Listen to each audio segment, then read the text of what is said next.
Hello, people of the internet. Hello, people of the internet. How are you? As well as we are, I hope. Yeah. We've had a good couple of weeks, haven't we? And now we're back again. Back again for your man cave. Yeah, and we've got no heating in here, which is hence hot water toddy, hats. Scarf. Yeah. Not got to thermals yet. No. If it gets too cold, we'll go to my house, won't we? I feel like I actually feel like we're in outpost 51 from the thing. Ooh. It's this. Well, I don't need It's to tell you about what we're watching now. Get out. You're joking. I'm right? joking. Oh, In fact, you'll get what we're watching. So basically, like for Halloween, right? I Okay. gave you a choice of films, right, to watch. Can you remember what they were? It. Yeah. Beetlejuice, obviously. Yeah. There was a third one. Was that It? Yeah. Oh, we're gonna watch it. We're gonna watch it. Oh yeah, I love it. Yeah. Because I thought, like, we haven't watched an actual horror film yet. Not proper horror. Because Beetlejuice isn't horror, is it? It's No. like a family kind of thing. So yeah, Stephen King. Nice. It's the remake. Nice. I saw it in the cinema. Have you seen it? Not big screen, so this will be really interesting for me. Okay. I remember quite enjoying it at the theatre. Oh, I loved it. Yeah. It's a good popcorn movie. I mean, I won't say too much till we've watched it, but Okay. I've got a lot of love for it. Both films. Right. Do Do you mean It 2 or do you mean the original? It too. It 2 is all right, actually. Yeah. Yeah, that was all right. Yeah. Well, let's crack on. There's nothing else to say, is there? Well, apart from the fact that you've wimped out, I'm not having alcohol because I'm too cold. and I said stuff that if I'm here and it's your turn to pay, I'm having the margarita. You know, the last margarita, I watered it down because it's quite strong. 14.9%. Maybe I'll have a cup of tea in a minute. But I hope this is a long film then, mate. Cheers. Cheers. I think it's about 2 hours, isn't it?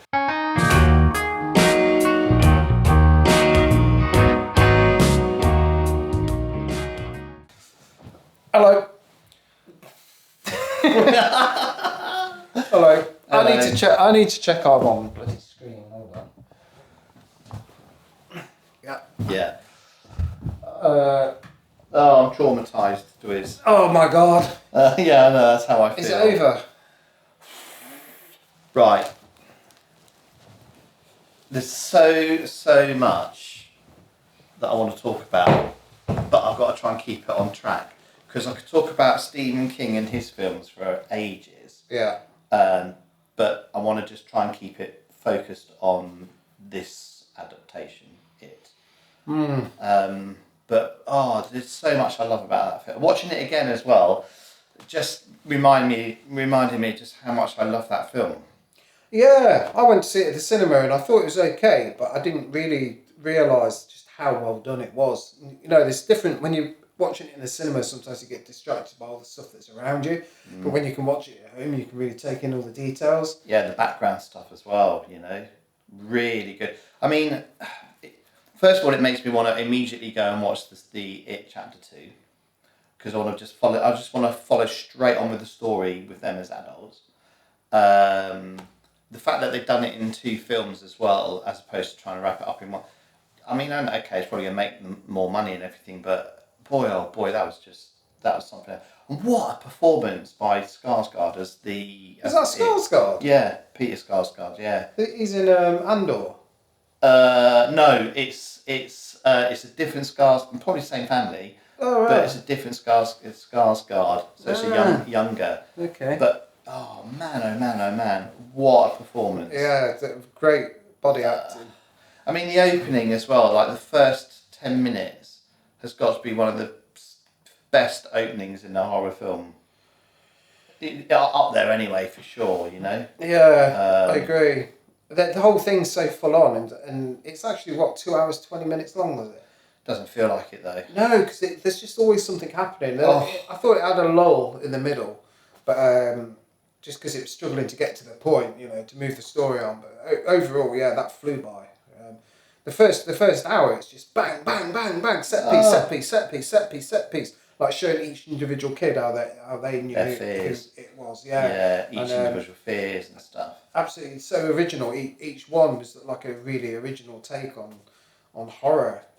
Well, I mean, I being a kid from that era, being as I'm 52, so like in '88, like I was 18, but one of the reasons I really like that is because of all the retro stuff that's in it. It reminds me of what it's like at my own childhood. So like seeing one of the kids, Ed I think it is, has got an Airwolf t-shirt on, and he's also got like a Casio watch. It's the old calculator watch. You remember those? Yeah. And that's what reminds him to take his pills because the alarm goes off on it and things like that. And when we were looking at the posters and they had Beetlejuice, Gremlins, and and the cinemas as well. They were showing some cinemas in there. Nightmare on Elm Street 5. Lethal Weapon 2. Yeah. Batman. As soon as we were talking about Burton. Was that as Tim well. Burton? Yeah, weird. Tim Burton's Batman. Oh man, so the retro stuff really. That's why I like things like. I'll tell you something. Stranger Things. I was like, is it like watching Stranger Things the movie? There's so many times where stuff is really similar. Yeah, very much so, and I think which came out first, Stranger Things? 2017 that was. So Stranger Things season 1 had come out. Must be around the same time. Yeah, Stranger Things season 1 I think had come out, right. And then this followed on. So it was even like the girl floating at the end was very latest season of Stranger Things. Have you seen the last season? Yeah, absolutely. Yeah. There was loads of like things that really honed in. The thing with King, there's so many things you can talk about if you know Stephen King's. Have you read much of Stephen King's work? No. So basically, pretty much all his books are based in Maine, and like this was in Derry, which is also in Maine. Right. So I don't know why he does that, but obviously he knows the area really well and stuff, I suppose. So he's a big fan of that. And he writes like kids' adventures really, really well, doesn't he? Because that is like that's a kids' adventure that's a horror kids' adventure, that part 1. But if you think about his films that have been done on his writings, like Stand By Me, for example. Also, you can see that in it. The Stand By Me elements with the kids. Right. Okay, and the railway lines and camaraderie. Yeah, exactly. The coming of age sort of stories with them, and it's touching in moments, bloody scary in moments. I mean, some of the stuff that was really hard to watch wasn't even with Pennywise. It was with for me anyway. It was with the daughter and her sexually abusive father. That's insinuated, isn't it, and stuff. You know? There's a lot of tropes in it. So much. So there's the. Why is it always these like kids that get bullied? It's always the ones that get bullied, isn't it? Yeah, the ones doing the bullying are normally bullies because they are themselves being bullied at home. Yeah. Which clearly was what circumstances. Yeah. Clearly, that was what was. And there's the female that has the abusive father, and then the boy whose mum had him on. Like, oh yeah, gazebos. Yeah, placebos. There's a lot of tropes in there that you do find throughout horror, but I think when you're watching it, you shouldn't really be looking for like anything groundbreaking in terms of like a lot of horror now. With this resurgence of horror we've had is very very clever in its way it delivers the horror elements. Whereas this is more like schlock horror, isn't it? Like jump scares. Kind of really in your face. Yeah. Not trying to be too clever about it. Just doing it really, really well. Yeah, I know exactly what you mean. It's like when I watched the Babadook, and I enjoyed the Babadook, but it went down a road where it was like a sort of like a sub-story that was based around mental illness, wasn't it, and things like that. Yeah, it was about his mum losing the plot. Yeah, and you're right. There's a lot of films that do that. Whereas I think they call it ascended horror or something. Is that what ascended genre? Oh, it's got a term now, is it? Yeah, I think so. Okay. Well, that definitely. No, that's not anything like that. My God. There were moments in that where we both afterwards were like pinned back into the settee, and we both were like, something would finish, and we're like, oh my good God. What have I just seen? So full on. Yeah. It's like each individual set piece was so clever and original, really, in the way it was delivered. Nothing to do with the story. Just how do you present like a clown that's scary to kids? It's like it's so generic, really.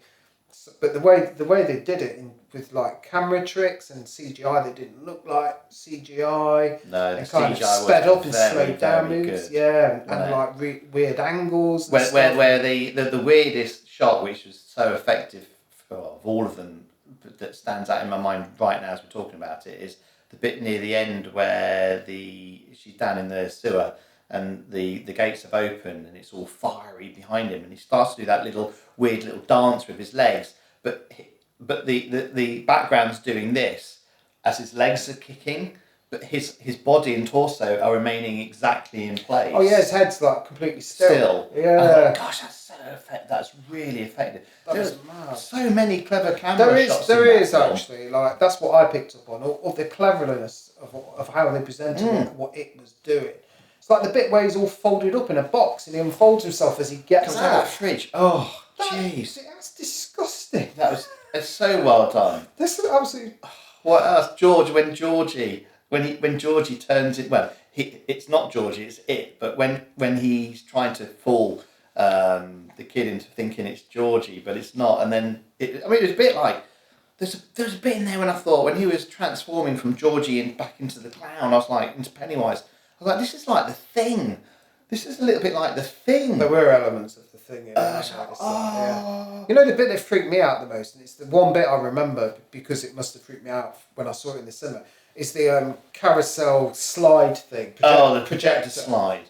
Oh, right. It really honed in on, to me, why the horror works so well. So not the horror is in the overarching story or anything like that, but the elements of when it was actually coming into their world, right? Yeah. And it's the reason for me it works so well is because it's not based in reality at all. And you imagine, when you're having a dream or whatever, it feels like reality. There's something off, isn't there? Yeah.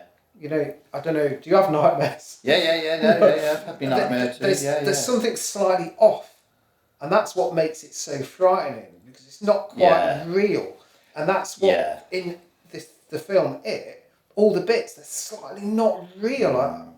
Yeah. So, like for example, if I understand what you mean correctly, so I would take from that like a scene where Bill sees Georgie in the house, goes down into the basement, and it all seems everything's normal, apart from the fact that he's seeing Georgie.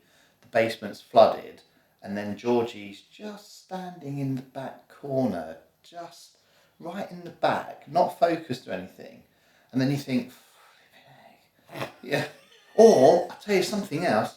That's what it makes you feel. You're like, yeah. Oh God. No. It's like, I don't even know if I picked up on this. The first time I saw, or the last time I saw this, I should say, is, when the kid's in the library and he's flicking through the books, that woman who was just normally going through the book, the old woman. What's she doing? She's just standing there staring at me. What's that? Was that it? Yeah. It must have been. Must have been like part of the... Because it wasn't used again or anything. Because then in the next sort, the old woman's just carrying on. Don't know, but people are actually just staring at him. But she was kind of hunched in a slightly weird way and stuff, and it was like off. Just something off kilter. Yeah, something not quite right. Like you're saying about the nightmare kind of feel. It feels like everything's okay, but there's something's not quite right. It's masterfully done. So when I saw it at the cinema, right, I loved it. It reminded me of the old days. But like literally, like, the barrel. Something happened, right? And two rows in front of me, this girl with this massive bit of popcorn just went, I threw it everywhere. Popcorn went everywhere, and like it happened about 8 times in the cinema, like because it is that kind of film where the whole cinema just screamed. It's difficult to do a jump scare without it being predictable these days. Yeah. Like the old classic, of course, is I'm in the bathroom and there's no one in the mirror. I open the cabinet, get medicine out, and there's a killer there. Right? Yeah, it can still make you jump, but you don't enjoy the jump because they haven't earned it. They haven't been clever. No, it's a cheap shot, right? Yeah. Whereas, like my favourite jump scare in there is, and it's because they got me feeling relieved, and it's where she takes on her father, and eventually he opens the shower curtain. She smashes him over the head with the top of the toilet, right? My brain then, having gone from feeling really So, tense, thinking, oh, thank God, you know, and then she turns around and immediately a giant Pennywise grabs her by the throat. And I'm like, but that's funny because that is the typical example of a cheap jump scare. But because it's the only time they did it, it worked. it worked for me. It worked for me as well. Because I wasn't expecting. Because I they was haven't not been doing expecting it. They haven't been doing. Yeah, they didn't do jump scares up until that point. Up until that bit, I suppose. Yeah. So you weren't And what a time expecting to do it as well. Yeah. Just when they knew because they whacked that whole scene. Well, usually he doesn't just appear like that. He's like somehow manifests himself somehow, doesn't he? It's like there's a slow build up, and you know he's coming, but there was none. He was just there. I watched the film, funnily enough, which emotionally did exactly the same thing from a jump scare point of view, in as far as it took its time building up and building up and building up to it until you get to a point where you just think, oh no, nothing's going to happen, and it was flipping heck, The Exorcist Part 3, right? Not seen that before, and I watched it last week, right? But there's a scene in there where this nurse is going about the wards, and there's police on duty in the wards looking over her and everything, and she's walking around, and she goes into a room, and they catch you with a little jump scare in this room with someone else, and you think, that's quite, and it just builds and builds and builds, and the scene goes on for ages, and then all of a sudden, she turns around to walk off screen, and just as she turns to walk, this killer with these shears just stomps in really close behind her, and then off screen. My God! But it's exactly the same as the way that scare worked for me, because they built it up and built it up and built it up and built it up, and then there's that moment where you're like, oh, phew, what? So hands off to whoever thought of doing that. There was a lot of elements in it where you were like, oh God, it's over with, because it was so unpredictable, and obviously you knew something was going to happen, but you didn't know how. No. I don't know. I don't even know what is it. What is it? Is it like a demon or something? So like in the book, he's like an entity it's like an entity that just feeds off people's fear. So he feeds off their fear more than off their flesh. But, obviously he kills them and stuff. I mean, the weird thing is, in the first film, how long has it been since you've seen the very original version? Oh, I can't remember. Me too, long time ago. But, I mean, in the first film, what I can remember is at the end, when you get to see the entity for what it really is, it just turned out to be like this really cheap sort of like a computer animated spider or something, right? Yeah. And it just kind of was like real sort of like, I'd rather they'd have just kept it on Tim Curry, because like. But talking of which, when this came out as a remake, I must admit I thought can't see anybody doing Pennywise better than Tim Curry did, and boy oh boy did they blimmin' nail it. Yeah, you've got to give it a lot of credit. So in this age of remakes, you're like, oh God, no, Usually what you think is, does that really need remaking? And they don't really understand the elements that made the original good. Yeah. And, but you've got to give credit to this one that they really did a good job and justified it. Yeah, I think this is by far a much more superior film, or two films based on the original. Yeah, I agree. And I think I'm getting this right, but when it came out, it became the most successful horror film in history. Money-wise? Yeah. Really? Yeah. It grossed more. Wow. Which kind of has invigorated horror a bit. But I've noticed that there has been more horror coming out since. Because obviously the studio's like, oh, okay, bit money. There's still money in that. There's still money in this. Yeah, there's still money in it. And I'm glad it happened to a film that was good and deserved it as well. Yeah. I mean, it had a big budget, a lot. It looked like it had a big budget. Yeah, a lot went into that. Yeah. To making that. And I'm glad it paid off for him. Everything looked good. Yeah. Everything looked good. I can only imagine what fun it must have been like to being a kid actually acting on something like that for 6 months. Right. Yeah, they seem to give the kids enough time to like freestyle. I don't know if they were freestyling, but like there was a lot. Sounded like it. Yeah, it sounded very natural. They're backwards and forwards. The dialogue was very quick and fast as well at times. Yeah, wasn't it? You know, I mean, some cracking one-liners in there too, isn't there? Yeah.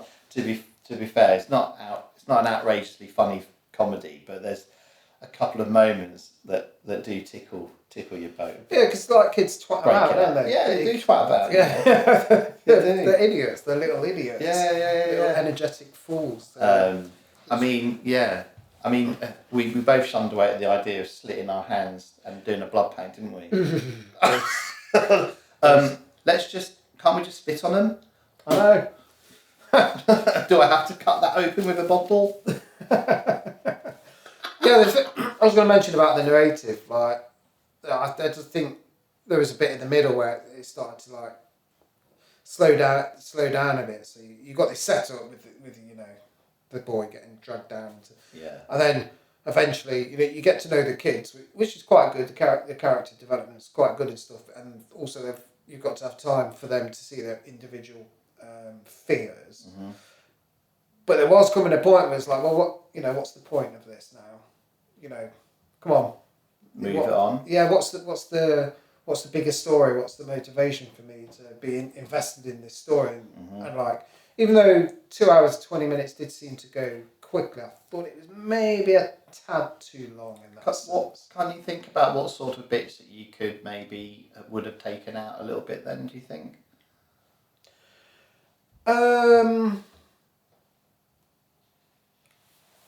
I'm not sure off the top of my head. It's not easy, that, is it? Editing's a very difficult task, isn't it? It is a difficult You can't task. just cut bits out and expect it to work. Because I can't think of anything. Again, we see things different, don't we? Sometimes I can't think of anything in there that I would cut out to keep the story flowing more.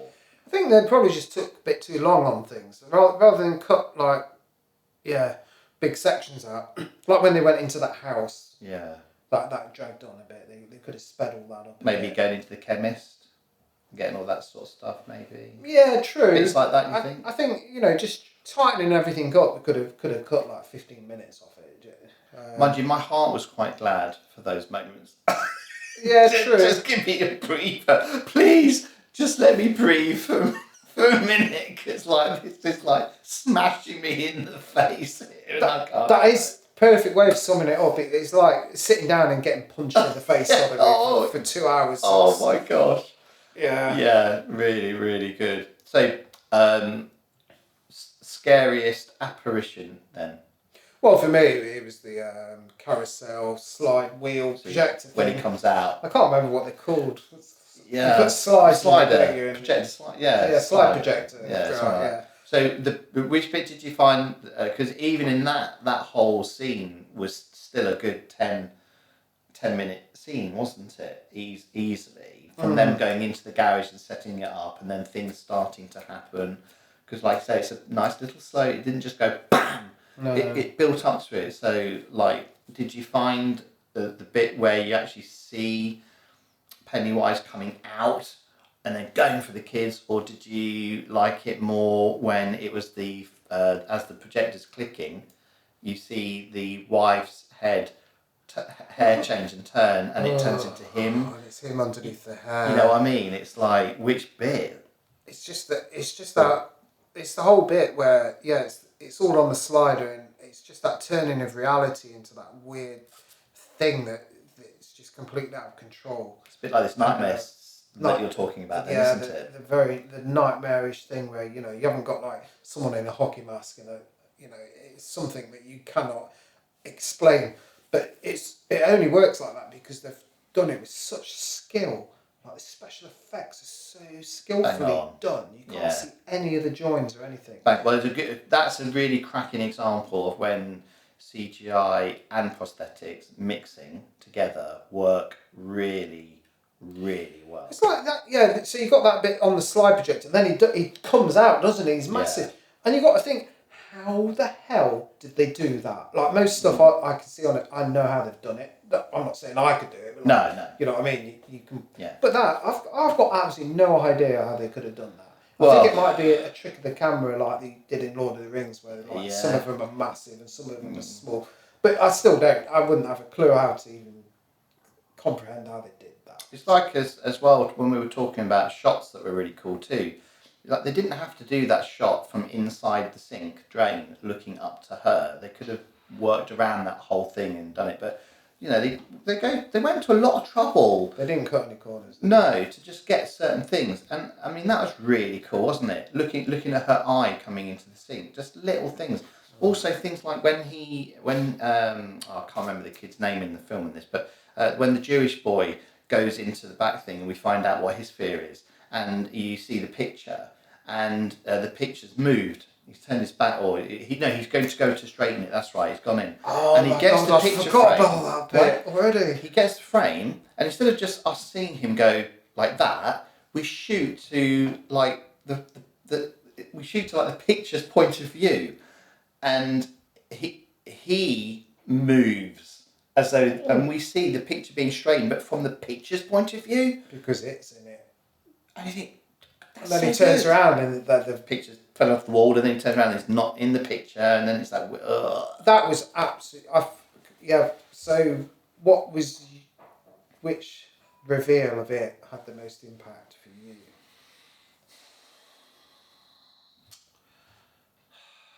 There's a lot of them to choose from. There's so many. I really didn't like when Georgie was in the basement and he's saying to Bill, talking to Bill about, you know, making him feel guilty, and then he starts to slowly change from being normal human Georgie to like this Georgie that's dead, and then starts screaming at him, and then out of the water holding Georgie's hand. He just comes out of the water and he's holding Georgie's hand like a balloon. Yeah, and then from there he then those are the bits where you're just like, oh my god, go away. I need 10 minutes now before the next scare. Cause that was so... I think that's probably my favourite, but there's so many. There is. You know, coming out, like you said, coming out of the fridge, unclicking and kind of transforming from Georgie into it, coming out of the projector slide from the wall. Just moments where the kid that's has to kill the animals or doesn't want to. Where it's Ed, isn't it? Turns around and sees Pennywise there with the triangular red balloons. Oh yeah. You know, and then the next thing he turns around, all the balloons have just gone pop like that, and just crazy imagery that like you can't make up, you can't envisage. Just like something you might dream, and then the next morning you want to tell someone this thing you dreamt of, and as you're saying it, you suddenly can't remember what it was you saw because it's so removed from reality. Yeah. It's you're making me want to watch episode 2. I know it is. Part 2. We'll have to. One of us will have to sneak it in a couple of months' time. I can't take another one. Let's do it next Halloween. Let's well, they had to watch it a year later when they watched the first one, so we need to have a year and then watch it, because those kids will have had 27 years, won't they? Because that's the next time he comes around, isn't it? It is the kind of film I do feel physically drained. I do feel like it's taken something from me. It's the whole reason. Watching it has reminded me really well of the whole reason why I really, really like a good horror. Because if a good horror is like a roller coaster ride. It will take you up. Yeah. It will make your stomach come up. And it's funny, when you're talking about it, you're not talking about the directors or the acting or the story or anything like that. You're just talking about how clever the scares were, and how horrific it was, and how it made your heartbeat go through the roof. I love seeing a good horror, and you can't even say that's an original horror story, because it's a remake from a book as well. And I mean, there's nothing original about it at all. Just so good. It's just done so well, and the scares. It is his reveals and what he does, how he metamorphosises himself into the world. Those are all the original bits. Yeah, totally different from the original film. That's for sure. I mean, as far as I know, I mean, correct me if you know any different, or anybody else, if you want to comment, that's also cool, no problem. But I think that is the only Stephen King film that's had a remake, a Stephen King adaptation of his books. I think that's the only adaptation of his book that's had a remake. I can't think of any Stephen King film that's been made that's had a remake yet, apart from that. Interesting. And I'd be interested to see if they ever did more, because About The Fog. Or was that John Carpenter? that's John Carpenter, yeah. The Mist? That's only had one film. Good film though. Yeah, I reckon there has been one. Do you think? Right, Carrie, No. Salem's Lot. I've got it. What's Carrie's had a remake? No. Oh, it has. Yeah. It's got. Rubbish as well. No. Oh, is it? I've not seen it. It's not very good. Yeah, with Chloe. You're right. Mortez or whatever her name is. Are you going to think of another one? I knew there had been one. Carrie, you're right. Carrie, yeah, Carrie's had a remake. What's the one with the car? Christine. I love that. That's a brilliant film. I like these remakes. Show me. Oh, that needs remaking. See, this is what I mean about trying to stay on track with this particular film, but then it's easy to get sidetracked when you start talking Stephen King as well. Yeah. From a horror point of view. My favourite Stephen King adaptations, before that had come out, I would have said Christine. Yeah, I love Christine. Really underrated. Carrie's good as Brilliant. well. Carrie's fantastic. Carrie is brilliant. Yes, that's brilliant. To say it was a TV film, Salem's Lot with David Soul. Yeah, To say it was that's a TV very film. good actually. Yeah. I mean, Shawshank Redemption is from a short film. I know another one that's It's been remade. Yeah. Cujo, no. Pet Sematary. Pet Sematary. Ah, Yeah, that's the one I was thinking of. Pet Sematary. Yeah. Also, there's been 3 remakes then. Well, that's the one that has really, really kicked off. Maybe that's why they did start. Maybe that's why they remade Pet Sematary then. Because the success of it went that well. They thought, oh, you know what? There's Probably we is. can Actually. do more of that. Do you know who directed this? Do you know what? You're right. I don't know. I can't remember. No, I don't. That's what I mean when certain horror, when it's like that, you don't concern yourself with who directed it. But obviously the director must be very skillful to bring together those elements. Well, I'd be interested to see what else he's done now. So now that we've seen that one was 5 years old, and I think the chapter 2 was the year later. So that's them being 4 years old. And on the strength of that, he must have been allowed to run with something else. It'd be interesting to have a look. Yeah. I'm going to do that. I'm going to have a little look. Yeah, it would be. It'd be interesting. Thanks for scaring the pants off me, though. No more horror for a couple of months. Well, the next one's mine. Horror, I mean, we can do horror, but not as intense. Not the. It's just not so intense as that. You know. It's a lot of horrors doesn't have to be as scary as that, does it? I would seriously put that in there. Now that I've seen it again, if I could put the second one in there and class chapter 1 and 2 as one film, I would easily put that in one of my top 10. If I had to choose a top 10 horror. Yeah. And that's saying something, because there are lots of great horror. That is saying something. So I think it's maybe a good time to sum up overall what our thoughts are then, because I think it's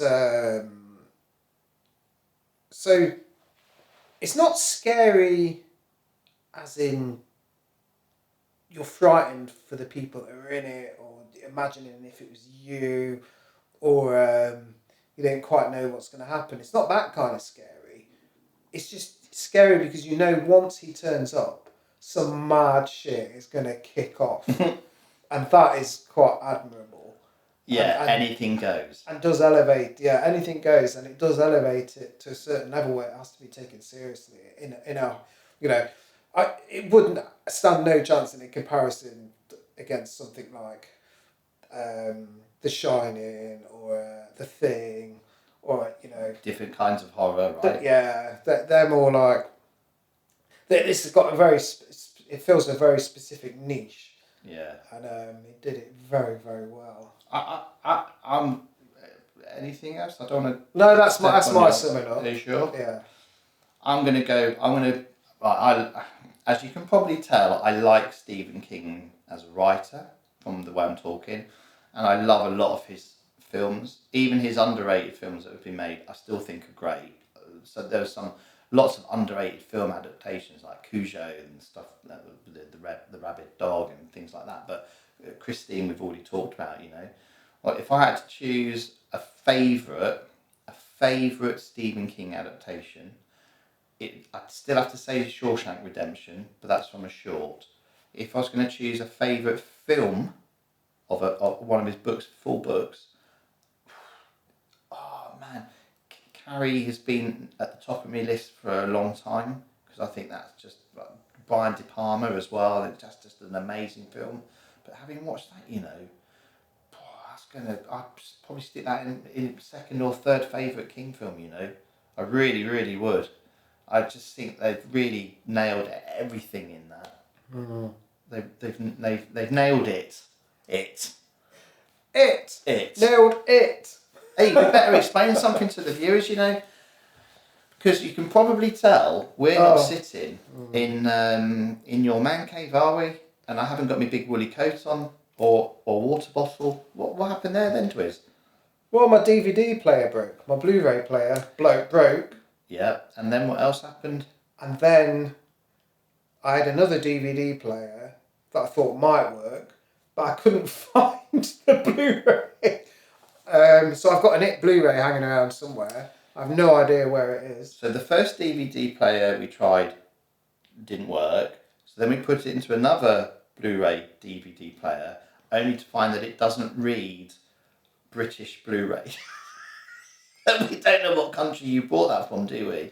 So that didn't work. Yeah, I mean, that exists because it's my 5.1 surround amp. But it has a Blu-ray player in it that I've never used because I've never needed it. And then we came back here only to find that you couldn't find the Blu-ray. So we couldn't find the Blu-ray there. Couldn't find it here. But luckily we found it online. Well, you did. Let's give you the credit. To stream. So thanks to my partner got, Claire. Yeah, we have got to... No, yeah, you're right. You've just got to say that. For paying for Amazon Prime. We need to give Claire a shout out. Yeah. All right? And we've also promised that... Well, I promised that I would eat this vegan Baby Bell because I've never had a vegan Baby Bell. Thank you, Claire Gregory. You're the best. It smells really bad, though. Yeah, it smells alright. But she said don't smell it, just eat it. Well...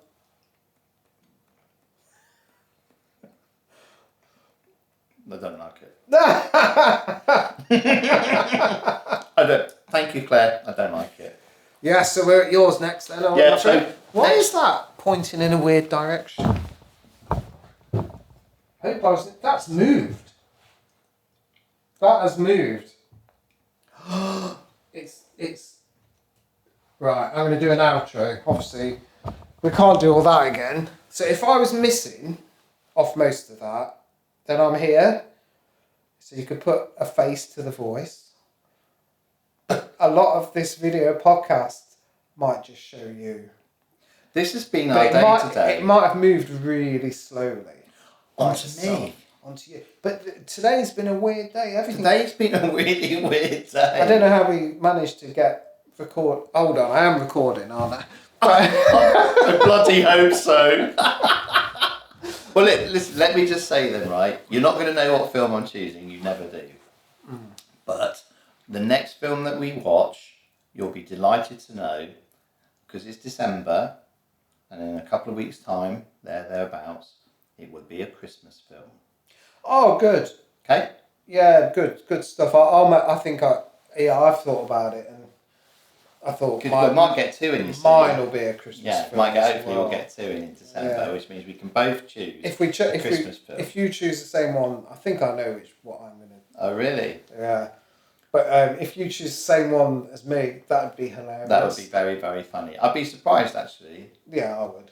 But you never know. A lot of... There's so many. Just choosing a Christmas film is difficult. I haven't given my score. Apologies. I want to score that so high. I know it just feels like we're choosing films that I love. Well, no, I didn't score Beetlejuice, really. Did I? even though I knew I'd get told off from some of our friends for that. Right, that I kid you not is a 10 out of 10 for me. Honestly, and chapter 2, because I can remember I say I remember it, need to watch it again, I'm sure I'll see other things in it. But if I can sit there and watch a 2.5 hour film nearly, and it just whistles through, and it has the effect that had on me, that for entertainment and everything, that hit every... Oh, wasn't it great hearing The Cure? Some of the other film, it was good. So, The Cure, 10 out of 10, thanks Drizzle. Brilliant. Right, we'll see you in a couple of weeks round at Gavin's. I can still taste that vegan baby bell. Oh, God. Enjoy your run up to Christmas. Yes, enjoy your run up to Christmas, everybody. Leave in the comments what Christmas film you think we're going to choose. Yes, please, that'd be amazing. We won't let you know, though. Bye-bye.